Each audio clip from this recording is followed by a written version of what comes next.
Welcome back to Clean News MP. चलिए देखते हैं मध्य प्रदेश की 25 फटाफट बड़ी खबरों को। इससे पहले आप न्यूज को कहां से देख रहे हैं, हमें कमेंट में बताना बिल्कुल ना भूलें।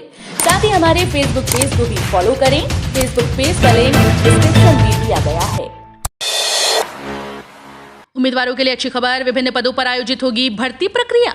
एमपीपीईबी के द्वारा जल्द कई पदों पर भर्ती प्रक्रिया आयोजित की जाएगी। दरअसल मध्य प्रदेश व्यावसायिक परीक्षा मंडल समूह 2 उप समूह 3 के पदों पर जल्द भर्ती प्रक्रिया एमपी व्यापम परीक्षा द्वारा आयोजित किए जा रहा है। वहीं ग्रुप 2 सब ग्रुप 3 के लिए परीक्षा अक्टूबर महीने में आयोजित की जा सकती है, जिसके लिए सिलेबस और पात्रता नियम यहां उपलब्ध कराए जा रहे हैं। कृषि विभाग से संबंधित सभी पदों पर भर्ती के लिए स्नातक डिग्री होना आवश्यक है, जबकि प्रयोगशाला तकनीशियन, सैंपलर, रासायनिक, बायोकेमिस्ट्री के लिए संबंधित विषयों की जानकारी बेहद आवश्यक मानी जाएगी। जेईई मेंस की तारीख आगे बढ़ने से विद्यार्थी दे रहे अलग अलग प्रतिक्रिया। नेशनल टेस्टिंग एजेंसी ने पहले चरण की ज्वाइंट एंट्रेंस एग्जामिनेशन मेंस परीक्षा की तारीख को आगे बढ़ा दिया है। इससे वो विद्यार्थी कह रहे हैं कि इससे थोड़ा तैयारी के लिए ज्यादा समय मिल गया। वहीं कई विद्यार्थियों का कहना है कि एनटीए को अब तारीख आगे नहीं बढ़ानी चाहिए, इससे विद्यार्थियों पर नकारात्मक असर पड़ता है। जिन विद्यार्थियों ने 20 जून को परीक्षा देने का मन बना लिया था, उन्हें अब 23 जून को जाना होगा। प्रवेश पत्र भी परीक्षा आगे बढ़ने से लेट जारी होंगे। परीक्षा के विशेषज्ञ का कहना है कि एडमिट कार्ड 18 या 20 जून को जारी हो सकते हैं। जेईई मेंस जून सत्र की परीक्षा 23 जून से शुरू हो रही है, जो 29 जून तक चलेगी। सुरक्षित मातृत्व के लिए सरकार चलाएगी जन जागरूकता अभियान। सार्थक नाम सुझाने वालों को मिलेगा इनाम। मध्य प्रदेश सरकार जल्दी महिलाओं को सुरक्षित मातृत्व और नवजात शिशु की उचित देखभाल के लिए जन जागरूकता अभियान चलाएगी। गर्भावस्था के 9 महीने हर महिला के लिए खास होने के साथ चुनौतीपूर्ण भी होते हैं। गर्भावस्था के दौरान महिलाओं को सही देखभाल और सही खान-पान की जरूरत होती है। वहीं बच्चे के जन्म के बाद नवजात शिशु की सही देखभाल करना भी जरूरी है, ताकि उसे आने वाली गंभीर बीमारियों और कुपोषण से बचाया जा सके। धोखाधड़ी के खिलाफ सरकार का एक्शन। 18 अस्पतालों को किया जाएगा आयुष्मान योजना से बाहर। आयुष्मान भारत निरामयम योजना के अंतर्गत राजधानी भोपाल समेत करीब 18 अस्पताल हैं। इस अस्पताल पर धोखाधड़ी और फर्जीवाड़ा का आरोप है, जिसके खिलाफ शासन इन अस्पतालों को आयुष्मान योजना से बाहर करने वाली है। दरअसल इन अस्पतालों पर मरीजों के नाम सरकार के पैसे लूटने का आरोप है। हालांकि ये आरोप अब तक साबित नहीं हुए। जांच अब भी जारी है। यदि आरोप सही निकलते हैं तो इन अस्पतालों को बंद करने का नोटिस भी जारी हो सकता है। महापौर प्रत्याशियों के लिए हमने तय गाइडलाइन का पालन किया। मुख्यमंत्री शिवराज सिंह चौहान ने बीजेपी को विश्व की सबसे बड़ी पार्टी बताया। उन्होंने कहा कि भारतीय जनता पार्टी सबसे अलग पार्टी है।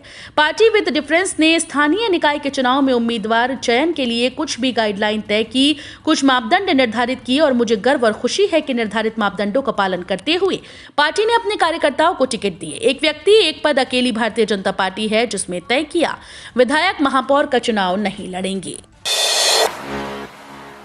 राज्य सेवा प्रारंभिक परीक्षा 2021 पर आई बड़ी अपडेट। संशोधित सूची जारी। 19 जून को होगी परीक्षा। एमपीपीएससी के उम्मीदवारों के लिए बड़ी खबर है। दरअसल एक तरफ जहां उम्मीदवारों द्वारा राज्य सेवा प्रारंभिक परीक्षा, राज्य वन सेवा प्रारंभिक परीक्षा को स्थगित करने की मांग की जा रही है, वहीं दूसरी तरफ परीक्षा 2021 के लिए संभागीय पर्यवेक्षकों की सूची भी जारी कर दी गई। हालांकि पर्यवेक्षकों की सूची में मामूली संशोधन किया गया, जिसको लेकर आदेश जारी किया गया।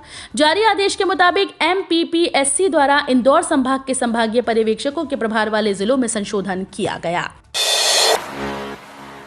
मध्य प्रदेश जिला पंचायत के 1 जनपद के 157 सदस्य और 636 सरपंच निर्विरोध निर्वाचित।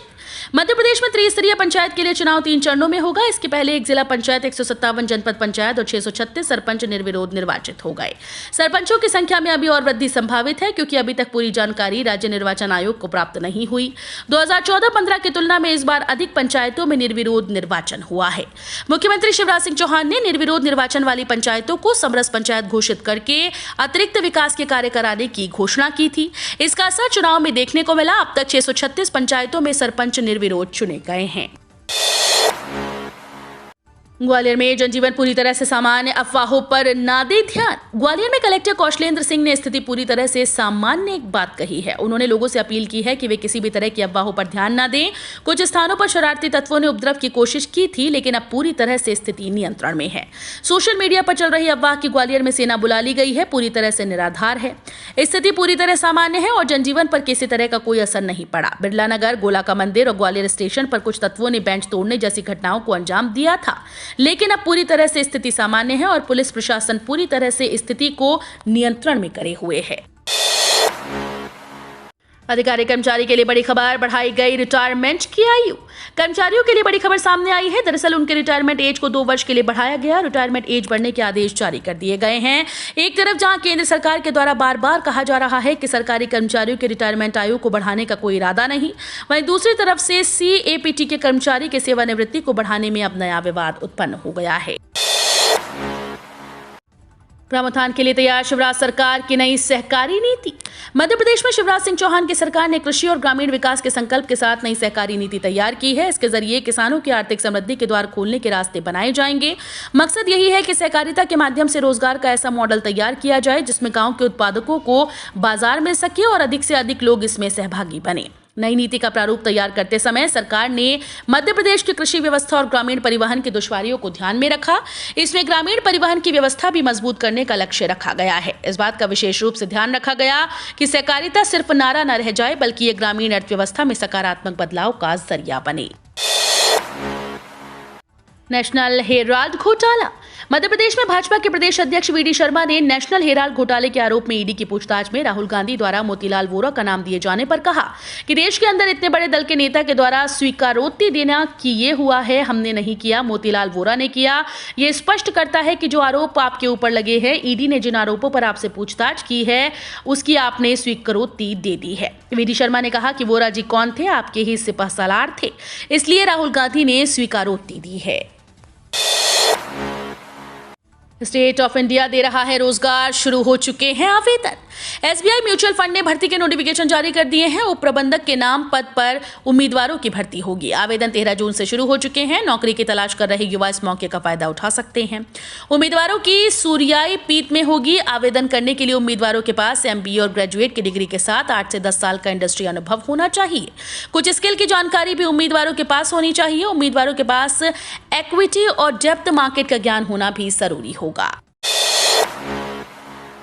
मनी सेंटर की बेशकीमती जमीन पर अस्पताल ही खुलेगा, हाईकोर्ट ने दखल देने से किया इनकार। मनी सेंटर की बेशकीमती जमीन पर अस्पताल ही खुलेगा। हाईकोर्ट ने जमीन के संबंध में दायर अवमानना निराकृत कर दी है। कोर्ट ने कहा कि हमने कलेक्टर को आदेश दिया था कि वे याचिकाकर्ता के आवेदन पर सुनवाई करने के बाद निर्णय लें। कलेक्टर ने आवेदन पर सुनवाई की और उसे निरस्त कर दिया। यानी कोर्ट के आदेश का पालन तो हुआ, कलेक्टर का निर्णय सही है या नहीं यह अवमानना याचिका में तय नहीं किया जा सकता। गौरतलब है कि जिस जमीन पर मनी सेंटर बना था वो अस्पताल के लिए आरक्षित थी, लेकिन इसे लीज पर लेने के बाद वहां मनी सेंटर बना दिया गया। शिकायत मिली तो IDA ने लीज निरस्त कर दी। मामला हाईकोर्ट भी पहुंचा था, लेकिन लीज ग्रहीता को राहत नहीं मिली। पर्यटकों को मनोरंजन पार्क में घूमने के लिए करना होगा इंतजार। शहर से सिर्फ कुछ किलोमीटर दूर बन रहे मनोरंजन पार्क यानी उमरी खेड़ा एडवेंचर्स पार्क का काम अंतिम चरणों में चल रहा है। जून में होने वाला उद्घाटन अब कुछ दिनों के लिए टल गया। इसके चलते पर्यटकों को पार्क में घूमने को लेकर थोड़ा इंतजार करना पड़ेगा, क्योंकि पंचायत व नगर निगम चुनाव के बाद पार्क का औपचारिक शुभारंभ होगा। वैसे इंदौर वन मंडल के अधिकारी उद्घाटन से पार्क का ट्रायल रन कर सकते हैं। 6 माह में 15,000 नौकरियां देगी इंदौर स्थित IT कंपनीज। देश का सबसे स्वच्छ शहर इंदौर अब IT हब बनने की ओर तेजी से अग्रसर हो रहा है। TCS और इंफोसिस जैसी नामी कंपनीज के बाद अब देश दुनिया के अन्य कई बड़ी IT कंपनीज भी शहर में आ चुकी हैं। कंपनीज ने इंदौर के अलावा प्रदेश के युवाओं को नौकरियां देनी भी शुरू कर दी। एक्सेंजर, परसिस्टेंट, केसा लफ्स और ePay कंपनीज के कॉर्पोरेट ऑफिस शहर में खुल चुके हैं। एक्सेंजर ने हाल ही में शहर के 800 युवाओं को नौकरी दी। परसिस्टेंट ने 1000 लोगों को रोजगार देने का लक्ष्य रखा है। मकान बनाने वाले देरी न करे, बढ़ने लगे हैं सरिया सीमेंट के रेट। अपने घर का सपना पूरा करने के लिए लोग साल दर साल योजनाएं बनाते हैं। पहले जमीन खरीदने के लिए पैसा जुटाना, फिर घर बनाने के लिए पैसा जुटाना, कई साल की पाई जोड़ना। इसके बाद भी कई चीजें मजदूरी हैं, क्योंकि लोगों को अपने सपनों का घर खोजने में देरी हो रही है। निर्माण सामग्री के दाम इस साल मार्च-अप्रैल में ऊंचे थे। उसके बाद धातु सीमेंट जैसी सामग्री के दाम बहुत नरम होते हैं। इस महीने के पहले सप्ताह तक रीबर और सीमेंट की कीमतों में तेजी का सिलसिला जारी रहा। बार के मामले में कीमतें लगभग आधी हैं। हालांकि पिछले 1-2 दिनों में बार में रुझान में गिरावट आई। महज एक दिन में कुछ जगहों पर सरिया की कीमत 1000 रुपए प्रति किलोग्राम तक हो गई। सीमेंट के दाम में 10 से 20 रुपए प्रति बोरी की बढ़ोतरी हुई है। अग्निपथ योजना पर भाजपा सांसद ने उठाए सवाल, कहा रक्षा मंत्री अपना पक्ष साफ करें। तीनों सेनाओं में भर्ती के लिए शुरू की गई अग्निपथ योजना पर अलग अलग तरह की प्रतिक्रियाएं आ रही हैं। इसी कड़ी में भाजपा सांसद वरुण गांधी लगातार ट्वीट कर रहे हैं। अपने एक ट्वीट में उन्होंने रक्षा मंत्री राजनाथ सिंह से कुछ सवाल पूछे। ये सवाल उन्होंने सेना भर्ती में कोशिश कर रहे युवाओं की तरफ से पूछे। इससे पहले उन्होंने इस योजना पर युवाओं की राय मांगी थी। दरअसल वरुण गांधी ने ट्विटर पर लिखा कि आदरणीय राजनाथ सिंह जी, अग्निपथ योजना को लेकर देश के युवाओं के मन में कई सवाल हैं। युवाओं को असमंजस की स्थिति से बाहर निकालने के लिए सरकार अतिशीघ्र योजना से जुड़े नीतिगत तथ्यों को सामने रखकर अपना पक्ष साफ करे। एसबीआई से घर के लिए लोन लेना हुआ महंगा, बैंक ने न्यूनतम ब्याज दरों में किया इजाफा। देश के सबसे बड़े बैंक भारतीय स्टेट बैंक ने होम लोन की न्यूनतम ब्याज दर में इजाफा कर दिया है। होम लोन की नई दरें लागू हो गई। बैंक ने marginal cost of landing rate को 0.20% बढ़ाया। ये भी 15 जून से लागू हो चुका है। भारतीय रिजर्व बैंक के रेपो रेट में 50 बेसिस पॉइंट्स की बढ़ोतरी करने के बाद भारतीय स्टेट बैंक ने यह कदम उठाया। अब होम लोन की न्यूनतम ब्याज दर बैंक ने 7.55% कर दी। 7.55% की दर से होम लोन उन लोगों को मिलेगा जिनका CIBIL स्कोर 800 से ऊपर होगा। एसबीआई के बाद ICICI बैंक ने भी किया FD की दरों में बदलाव। देश के सबसे बड़े सरकारी bank state bank of India के बाद अब प्राइवेट सेक्टर के ICICI बैंक ने फिक्स डिपॉजिट की दरों में बदलाव किया। नई दरें 16 जून 2022 से प्रभावी हैं। बता दें कि बैंक की तरफ से सीनियर सिटीजन को सामान्य नागरिकों की तुलना में अधिक ब्याज मिल रहा है। ICICI बैंक 7 दिन से 29 दिन की FD करवाने वाले सामान्य ग्राहकों को 2.75% का ब्याज दे रहा है। वहीं सीनियर सिटीजन को इसी पीरियड के लिए 3.25% का ब्याज मिल रहा है। यानी सामान्य नागरिकों की तुलना में 50 बेसिस पॉइंट अधिक ब्याज मिल रहा है। भीषण गर्मी और उमस के बीच आया मानसून। पूर्वी मध्य प्रदेश में तेज बौछारें पड़ने के आसार। भीषण गर्मी और उमस झेल रहे लोगों के लिए अच्छी खबर है। दक्षिण पश्चिम मानसून ने गुरुवार को अपनी तय तारीख 16 जून को बैतूल और खंडवा के रास्ते प्रवेश कर लिया। हालांकि राजधानी में मानसून के आने में अभी थोड़ा और इंतजार करना होगा। मौसम वैज्ञानिकों के मुताबिक पूरे मध्य प्रदेश में गरज चमक के साथ बौछारें पड़ने की संभावना है। विशेषकर भोपाल, जबलपुर, नर्मदापुरम, रीवा, सागर और शहडोल संभागों के जिलों में अच्छी वर्षा होगी। उधर गुरुवार को सुबह 8:30 बजे से शाम 5:30 बजे तक खजुराहो में 18, नरसिंहपुर में 11, बैतूल में 8, नौगांव में 7, दमोह और रीवा में 2, मलाज खंड, ग्वालियर, गुना और भोपाल में बूंदाबांदी हुई। आरबीआई ने 1 साल बाद हटाए मास्टर कार्ड से प्रतिबंध। अब नए ग्राहकों को खुद से जोड़ पाएगी कंपनी। भारतीय रिजर्व बैंक ने मास्टर कार्ड पर से सारे प्रतिबंध हटा दिए हैं। केंद्रीय बैंक द्वारा यह कदम 1 साल बाद उठाया गया। आरबीआई के इस फैसले के बाद अमेरिकी कंपनी अब नए ग्राहकों को अपने नेटवर्क के अंदर शामिल कर सकती है। पिछले साल अप्रैल 2021 में रिजर्व बैंक ने स्थानीय डेटा भंडारण के नियमों का पालन न करने पर मास्टर कार्ड पर प्रतिबंध लगा दिए थे। उस समय आरबीआई ने यह बयान जारी किया था कि मास्टर कार्ड द्वारा भुगतान प्रणाली डेटा के भंडारण के नियमों का पालन नहीं किया है। एमपी पंचायत निकाय चुनाव। मध्य प्रदेश में पंचायतों और नगरीय निकाय चुनाव को लेकर बड़ी अपडेट है। दरअसल अब राज्य निर्वाचन आयोग के द्वारा त्रिस्तरीय पंचायत और नगरीय निकाय चुनाव में मतदाता सूची की पहचान के लिए दस्तावेज की सूची जारी कर दी गई। इस मामले में सचिव राज्य निर्वाचन आयोग ने निर्देश अधिकारियों को दिए। इसके अलावा कलेक्टर को पहचान स्थापित करने के लिए दस्तावेजों की सूची का विवरण भी उपलब्ध कराया गया। साथ ही मतदान के दिन संबंधित क्षेत्र में अवकाश की घोषणा की गई। दरअसल त्रिस्तरीय पंचायत चुनाव को देखते हुए मतदान दिवस यानी कि 25 जून, 1 जुलाई और 8 जुलाई को सामान्य अवकाश की घोषणा कर दी गई। प्रदेश में 60 नए पॉजिटिव मिले, 53 ठीक हुए, अभी 400 एक्टिव मरीज।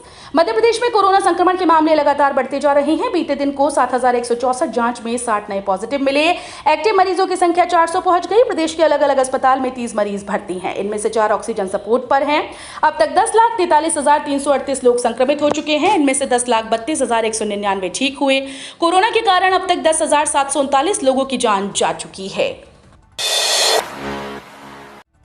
मध्य प्रदेश में 17 जून से भाजपा करेगी चुनाव प्रचार का श्री गणेश। कमान संभालेंगे शिवराज विष्णु। सभी 16 नगर निगमों के महापौर प्रत्याशी की घोषणा के बाद अब भारतीय जनता पार्टी 17 जून से चुनाव प्रचार का श्री गणेश करेगी। प्रचार की कमान मुख्यमंत्री शिवराज सिंह चौहान और भाजपा के प्रदेश अध्यक्ष विष्णु दत्त शर्मा संभालेंगे। फिलहाल दोनों दिग्गज भाजपा के महापौर प्रत्याशियों के नामांकन पत्र भरवाएंगे। इसके बाद सभी शहरी इलाकों में सभाएं आयोजित की जाएंगी। सेना में भर्ती की अग्निवीर योजना पर कमलनाथ ने उठाए सवाल। कहा यह अग्निपथ है या अग्निकुंड। पूर्व मुख्यमंत्री कमलनाथ ने केंद्र सरकार की अग्निवीर योजना पर सवाल उठाए। उन्होंने कहा कि देश की सुरक्षा शासन का पहला दायित्व है और इसमें सेना की भूमिका सबसे महत्वपूर्ण और अग्रणी है। देश की सेवा और सुरक्षा के लिए भारत की सेना में भर्ती की पिछले 70 साल की व्यवस्था है। सैनिक रिटायरमेंट तक या 14 साल तक देश की सेवा और सुरक्षा करे, भरपूर वेतन और सम्मानजनक रोजगार पाए, फिर सुरक्षित भविष्य के साथ घर जाए।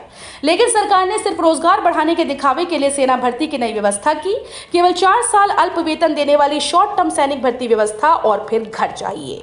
तो ये थी आज की 25 फटाफट बड़ी खबरें। अगर आपको न्यूज पसंद आई हो तो वीडियो को लाइक और शेयर जरूर करें। धन्यवाद।